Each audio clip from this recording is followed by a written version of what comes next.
Terima kasih Pak John Rusli yang sudah menyampaikan perjamuan kudus dan sebentar lagi kita akan mendengar pengajaran sharing daripada Pak Eldi.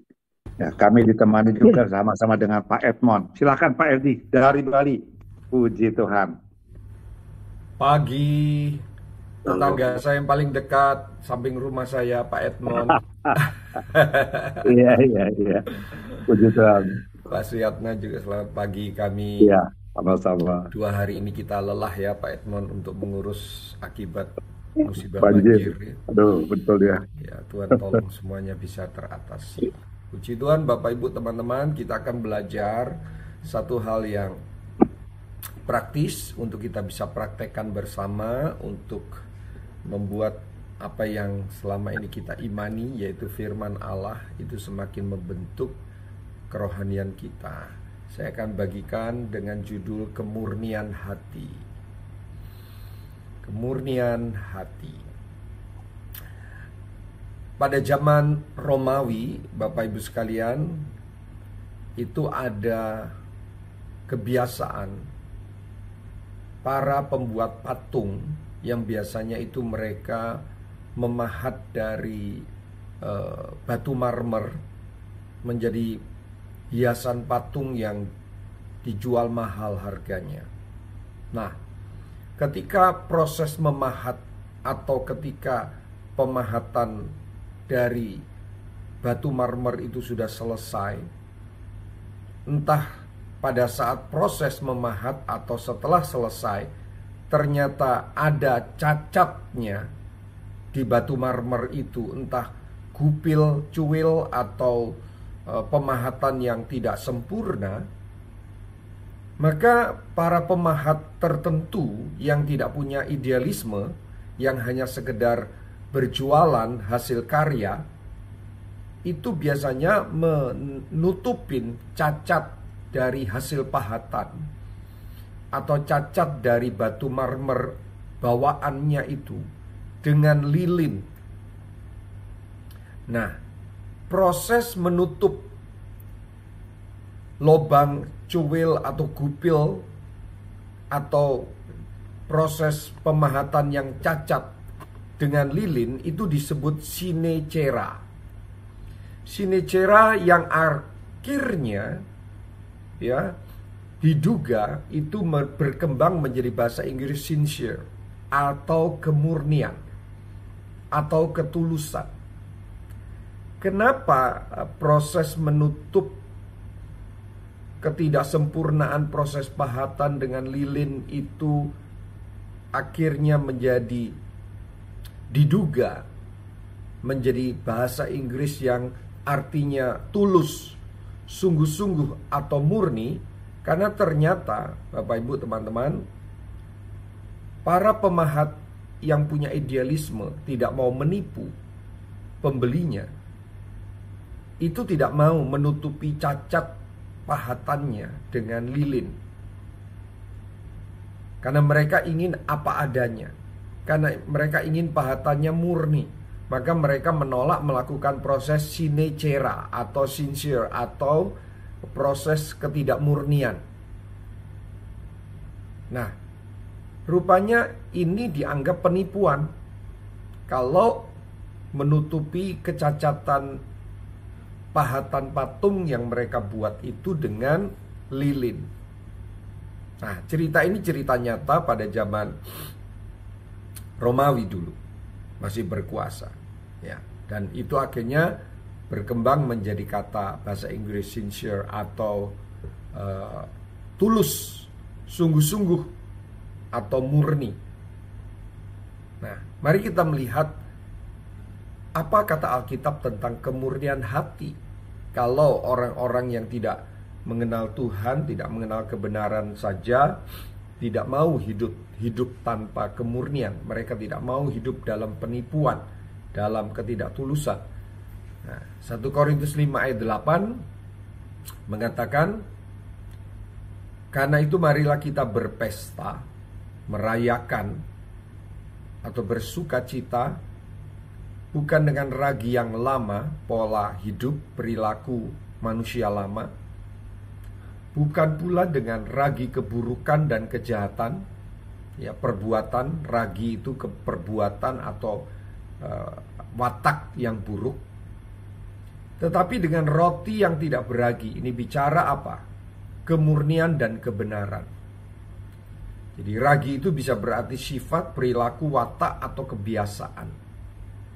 Nah, Rasul Paulus menekankan kepada jemaat Korintus yang sebaliknya, mereka itu hidupnya tidak murni, tidak sepenuhnya berpegang pada kebenaran dalam kehidupan sehari-hari, dalam rumah tangga, dalam kekudusan relasi seksual mereka, dalam relasi sosial mereka, bahkan relasi keimanan mereka, spiritual mereka dengan Tuhan. Mereka penuh dengan intrik, mereka penuh dengan kepalsuan. Maka muncullah ayat ini untuk menjadi teguran, nasihat, peringatan, arahan kepada jemaat di kota Korintus. Dan ayat ini Bapak Ibu teman-teman, konteksnya adalah konteks yang mana jemaat Korintus mereka beribadah, bahkan mereka melakukan perjamuan kudus, tapi mereka masih hidup dalam percabulan, perpecahan, saling iri, dengki, menghakimi. Dan mereka tidak hidup dalam kemurnian kasih yang seharusnya nyata-nyata dipraktekkan. Mereka tidak hidup dalam perkataan yang murni, perilaku yang murni satu dengan yang lain, bahkan dalam kekudusan relasi dalam pernikahan. Ini sesuatu yang serius yang diangkat Paulus dalam suratnya kepada jemaat di kota Korintus. Oleh karena itu, ketika Tuhan Yesus juga bertemu dengan para tokoh agama, entah itu ahli Taurat atau orang-orang Farisi, Tuhan langsung menegurnya karena Tuhan melihat mereka tidak punya hidup yang murni. Mereka penuh dengan intrik atau hidup mereka dalam bahasa kata Tuhan Yesus yaitu munafik. Mereka menjadi batu sandungan dan ini adalah dosa besar yang membuat banyak orang menjauh dari kebenaran. Lebih jauh kita akan pelajari tentang kemurnian hati ini. Mari kita membaca Matius 5 ayat 37. Tuhan Yesus ajarkan, jika ya, hendaklah kamu katakan ya. Jika tidak, hendaklah kamu katakan tidak. Apa adanya. Lebih daripada itu berasal dari si jahat, berasal dari niat hati yang jahat, berasal dari kebiasaan yang tidak baik. Ini penekanan Tuhan Yesus bicara tentang apa? Ketulusan, kemurnian hati, apa adanya kepada para murid. Jangan berdolak-dalik, jangan ada manipulasi atau triki, jangan ada tipu daya dan kelicikan. Dan ayat ini teman-teman, Bapak Ibu, ayat yang kita baca Matius 5:37 ini konteksnya apa? Kebiasaan mengucapkan sumpah untuk menutupi kebohongan. Maka Tuhan Yesus mengajarkan, nggak usahlah sumpah-sumpah. Kalau iya katakan iya, kalau tidak katakan tidak. Nggak usah berdolak-dalik untuk menutupi kebohongan hanya dengan mengangkat sumpah. Kira-kira begitu. Jadi berbicaranya itu tidak murni, tidak tulus. Tuhan mengajarkan yang tulus. Ya di atas ya, tidak di atas ya. Tidak. Nggak usah pakai sumpah. Karena lebih daripada itu memang niat yang jahat dan berasal dari si jahat. Nah, termasuk teman-teman, kalau kita bercerita kepada seseorang tentang sebuah fakta, apalagi itu fakta tentang diri kita sendiri, dan kalau fakta itu kita ceritakan bisa membuat harga diri kita terangkat, bisa saja kita bercerita alur cerita yang benarnya itu misalnya A sampai B. Tapi demi membuat cerita itu semakin kelihatan benar, semakin kelihatan luar biasa demi harga diri, maka dilebihkan, diceritakan bukan A sampai B saja faktanya, tapi A sampai E gitu misalnya, atau sebaliknya. Kalau itu cerita fakta diceritakan apa adanya bisa mengganggu harga diri, menurunkan harga diri, maka tidak diceritakan A sampai B tapi cukup bercerita A saja. Nah, ini adalah kebiasaan-kebiasaan di tengah-tengah masyarakat. Bahkan tidak jarang di kalangan orang-orang Kristen yang mengatakan diri beribadah, setia, dan lain sebagainya. Hati-hati teman-teman, bicara tentang kemurnian hati ini penting. Next, kita lanjutkan. Mengapa kemurnian hati itu menjadi salah satu hal yang penting dalam kekristenan, dalam Alkitab. Dan Tuhan ajarkan serta tekankan, serta dilanjutkan oleh para rasul kepada jemaat mula-mula, dan menjadi sebuah teks dalam Alkitab. Ternyata 1 Timotius 1 ayat 19 menyatakan begini. Beberapa orang telah menolak hati nuraninya yang murni, dan karena itu kandaslah iman mereka. Ternyata hidup dalam kemurnian hati itu membuat iman kita tetap terjaga, tidak kandas atau tidak hancur, tidak rusak. Sebaliknya, kalau kita tidak menjaga kemurnian hati, maka mengakibatkan iman kita bisa kandas atau hancur. Kita tidak selesai mengiring Yesus sampai akhir. Bahasa umum yang kita dengar, unfinished, tidak selesai atau tidak finishing well. Karena apa? Rupanya ini sudah dideteksi oleh Rasul Paulus oleh ilham Roh Kudus. Orang-orang yang hidup di dalam percabulan, di dalam pertengkaran, di dalam segala tipu daya, itu ternyata orang-orang yang mengaku beriman tapi imannya menjadi kandas sebab mereka tidak menjaga kemurnian hati. Ini yang pertama. Yang kedua, mengapa kemurnian hati ini penting? Ternyata kemurnian hati ini membuat seseorang berani hidup transparan. Transparan itu bisa terlihat dari atas, bisa terlihat dari bawah, dari samping, dari kiri kanan, dari sekitarnya. Tembus pandang, transparan, apa adanya, terbuka, siap dinilai orang.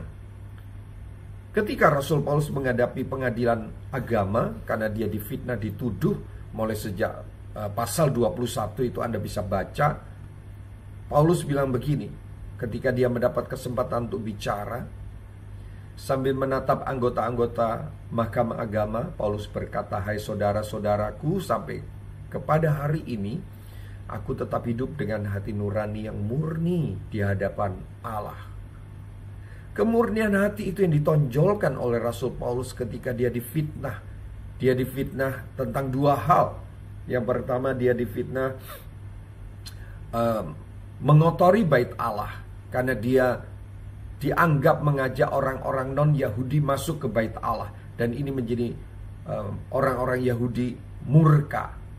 Yang kedua, dia difitnah bahwa dia mengajarkan kepada orang-orang Yahudi yang sudah percaya Yesus atau kepada orang-orang Yahudi yang belum percaya Yesus untuk dipengaruhi, jangan lagi melakukan hukum Taurat, khususnya perihal sunat secara fisik. Dan itu fitnah. Nah, fitnah ini dimentahkan oleh Rasul Paulus dengan menekankan satu poin penting, yaitu aku ini hidup loh dengan hati nurani yang murni. Jadi seperti Rasul Paulus, maka orang yang murni hatinya, orang yang menjaga kemurnian hati, itu tidak akan takut dinilai orang, baik itu rumah tangganya, bisnisnya, pelayanannya, hidup pribadinya. Dia tidak takut difitnah atau dibicarakan orang. Sebagaimana Rasul Paulus berkata, "Karena aku hidup dengan hati nurani yang murni." Dengan lain kata, silakan kamu buktikan apa yang fitnahan itu sampaikan kepadaku, tetapi kamu tahu bahwa aku hidup dalam kemurnian hati. Bahkan ini diulang oleh Rasul Paulus pada pasal 24, ya. Nah, ini yang kedua, teman-teman, Bapak Ibu. Ketika seseorang hidup dalam kemurnian hati, sulit bagi dia untuk didakwa, sulit bagi dia untuk dipermalukan, sulit bagi dia untuk tidak berani menghadapi fitnah sekalipun. Kenapa? Karena dia transparan. Ya, dia hidup apa adanya. Kalau dia pelayanan, dia tidak ada kegalauan. Nanti ada yang nilai orang begini. Kalau ada orang yang tahu bisnis saya, tapi saya naik mimbar. Kalau ada orang tahu saya punya relasi dengan teman bisnis nggak bagus, nanti ternyata ada yang kenal saya. Wah, Bapak Ibu, orang yang tidak murni hatinya di ladang pelayanan akan terganggu. Anda bisa bayangkan itu kalau itu pada level pembicara terkenal, pengkhotbah, gembala sidang, ya. Anda bisa bayangkan itu seperti apa galau hatinya dan seperti apa dia hidup sehari-hari untuk menutupi ketidakmurnian hidup. Termasuk siapa saja, ya. Sekarang yang ketiga, kenapa kemurnian hati itu penting? Ternyata kemurnian hati itu menurut 2 Korintus pasal 1 ayat 12 oleh ilham Roh Kudus, Rasul Paulus bilang, inilah yang kami megahkan, yaitu bahwa suara hati kami memberi kesaksian kepada kami bahwa hidup kami di dunia ini, khususnya dalam hubungan kami dengan kamu, relasi sosialnya dikuasai oleh ketulusan dan kemurnian dari Allah, bukan oleh hikmat duniawi atau kelicikan, triki, manipulasi, bukan, tetapi oleh kekuatan kasih karunia Allah. Jadi, Bapak Ibu teman-teman, hidup dalam kemurnian hati itu menjadi sebuah pola otomatis yang berulang, yang baik ketika kita berelasi dengan sesama kita. Perkataan kita ketika kita menegur kesalahan orang, perkataan kita ketika kita memuji keberhasilan orang, itu kita lakukan dengan ketulusan. Akhirnya apa? Ini menciptakan relasi yang baik, baik itu dalam gereja, di pekerjaan, mahasiswa yang anak-anak yang sedang studi di sekolah, di kampus, ya. Ajarkan ini kepada anak-anak muda sejak dini supaya mereka itu punya kemurnian hati, belajar berkata ya di atas ya, tidak di atas tidak. Nggak usah pakai poles-polesan kayak patung yang kupil atau cuil ditutup dengan lilin supaya kelihatan mulus, padahal itu adalah pemalsuan, penipuan. Dan orang-orang pada zaman Romawi yang masih hidup dalam budaya non-Kristen, ya, mereka ada tahu bahwa itu adalah penipuan, dan mereka sebagian yang hidup pada idealisme yang tinggi tentang hasil karya pahat patung, mereka nggak mau menutupin kecacatan itu. Mari, bagaimana dengan kita, anak-anak muda kita? Apakah mereka murni dalam bersahabat, dalam berteman di sekolah, di kampus, bahkan di kalangan gereja, lingkup gereja, kelompok-kelompok sel?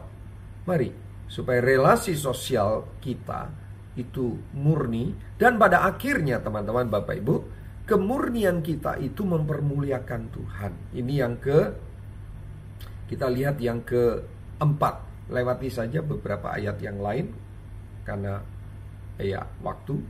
Terus ya, nah ini yang keempat.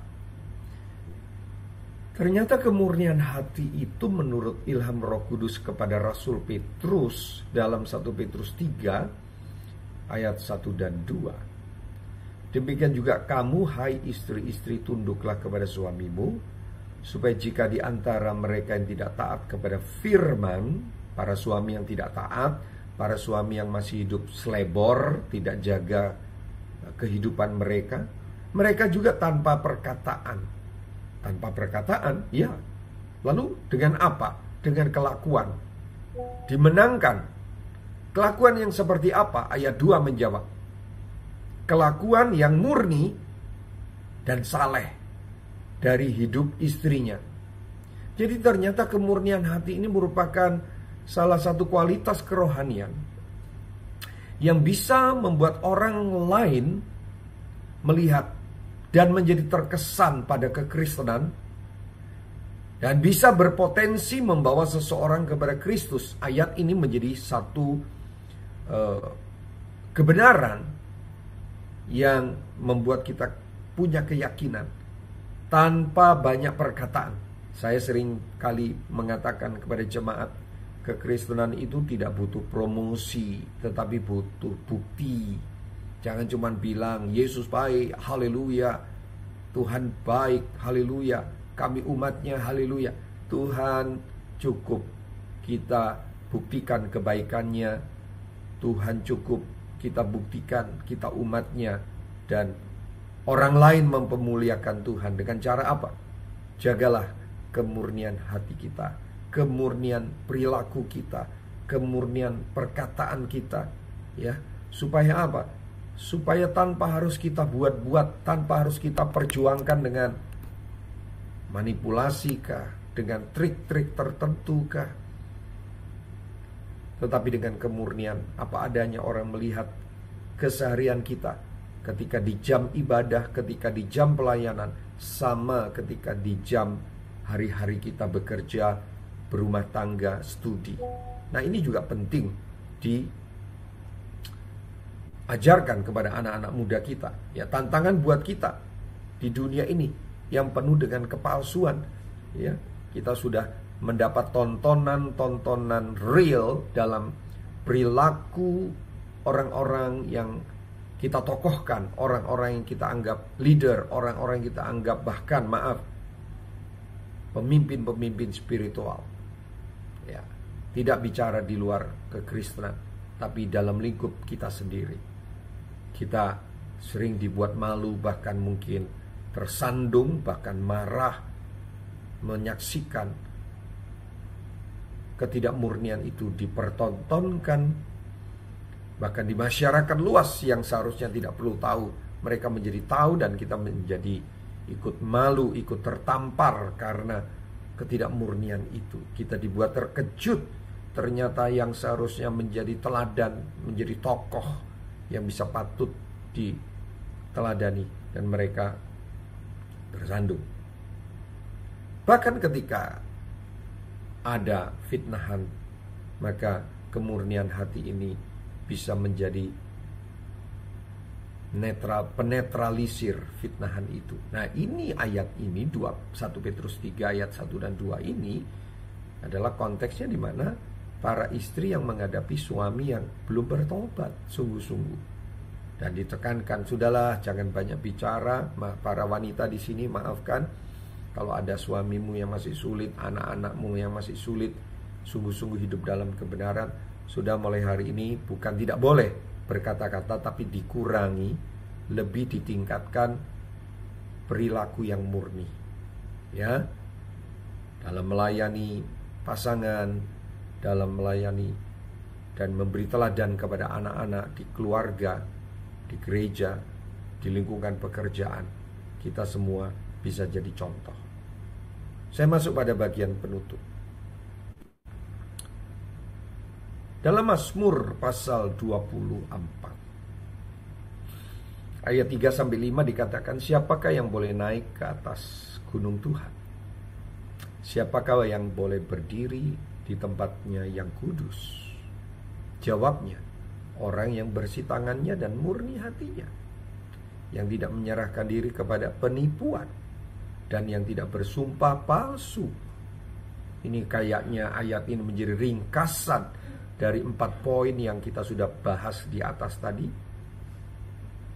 Dan orang yang murni hatinya, yang bersih tangannya, yang tidak menyerahkan diri pada penipuan, dan yang tidak bersumpah palsu, dia yang akan menerima berkat, dia akan mendapat perkenanan Tuhan dan keadilan dari Allah yang menyelamatkan dia.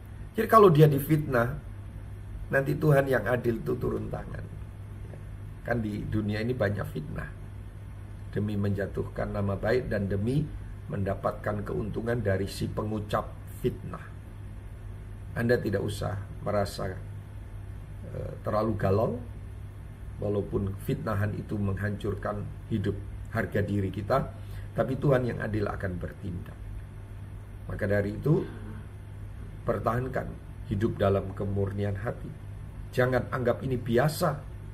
Ya, ini adalah kebiasaan yang harus kita perjuangkan. Kemurnian hati yang terpancar dalam tindakan dan perkataan dan yang menuntun banyak orang kepada pertobatan dan mempermuliakan Tuhan. Belajar dari catatan Kisah Para Rasul 5 yang tragis tentang Ananias Safira yang tidak menjaga kemurnian hati.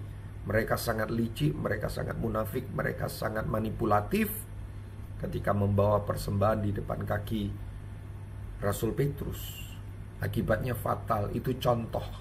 Cukup Ananias dan Safira saja menjadi contoh yang sangat keras terhadap orang-orang yang tidak menjaga kemurnian hati. Nampaknya teman-teman, nanti kita bisa berdiskusi, bertanya jawab. Nampaknya di era zaman sekarang orang tidak lagi takut dengan apa yang pernah terjadi pada Ananias dan Safira. Tapi saya yakin pada akhirnya kita sadari atau tidak, keadilan Tuhan itu akan datang kepada orang-orang yang hidup tidak murni. Siapa saja, entah itu tokoh atau orang biasa. Pembalasan Tuhan, penghukuman Tuhan akan datang pada akhirnya. Anda akan tahu ayat-ayat di dalam kitab Ibrani, surat Ibrani. Ya, ngeri benar kalau jatuh ke dalam tangan Tuhan, kalau tidak hidup dalam pertobatan yang sungguh. Ya, kita tahu itu, bahwa keadilan Tuhan itu akan datang kepada orang-orang yang mungkin sampai hari ini masih bisa menutup-nutupi ketidakmurnian hatinya, kemunafikannya, ketidaktulusannya. Ya. Itu penting sekali. Dia akan, tanpa dia sadari, rohaninya kering, tapi dia tetap pelayanan. Tanpa dia sadari, dia menjauh dari Tuhan, padahal dia setiap minggu ke gereja. Ini adalah keterkejutan yang tiba-tiba saja disadari, oh saya kok jauh dari Tuhan ya. Akhirnya kandas imannya. Atau kok saya pelayanan tapi kering. Yaitu karena relasinya dengan Tuhan tidak terkoneksi dengan baik, maka dia tidak mengalami yang namanya berkat dari Tuhan. Itu baik berkat jasmani, terutama berkat-berkat rohani. Jadi teman-teman, mari perhatikan kemurnian hati ini. Bahkan Tuhan Yesus pun mengajarkan, kalau kamu datang membawa persembahan, bereskan dulu hatimu. Ya, bereskan. Jadi ternyata kemurnian hati ini bukan isu yang boleh kita lupakan. Ini harus diajarkan di mimbar gereja, diajarkan di rumah tangga kita, agar Tuhan dipermuliakan. Kiranya pengajaran singkat ini menolong kita untuk mewaspadai ketidakmurnian, lalu kita mulai hidup dalam kemurnian, supaya iman kita tidak kandas atau hancur. Yang kedua, supaya kita siap hidup terbuka, transparan. Dan yang ketiga, supaya hubungan relasi sosial kita baik dengan sesama. Dan yang keempat, supaya Tuhan dipermuliakan, khususnya memenangkan jiwa-jiwa. Tuhan Yesus berkati Pak Edmond, Pak Suyatna. Silakan Bapak.